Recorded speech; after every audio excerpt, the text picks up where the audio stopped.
కాకి కోకిల చూడడానికి ఒకేలా ఉంటాయి. అవి వాటిని మనం గుర్తించాలి అంటే అవి నోరు తెరిచి ఏదన్నా పలికినప్పుడే ఓహో ఇది కాకి ఇది కోకిల అని మనం గుర్తించగలుగుతాము. మనం కూడా అంతే. అంటే మన వ్యక్తిత్వాన్ని ఎదుటివాడు గుర్తించాలి అంటే కేవలం మనం మాట్లాడే మాటలే మనం ఏంటో తెలియచెప్తాయి.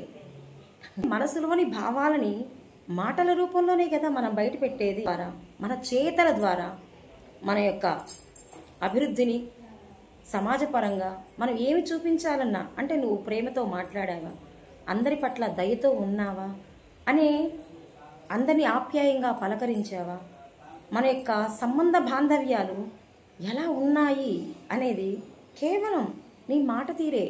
నీ మాట తీరు సరిగా ఉన్నప్పుడు వ్యక్తిగతంగాను వృత్తిపరంగాను సమాజపరంగాను నీ గౌరవ మర్యాదలు దక్కుతాయి.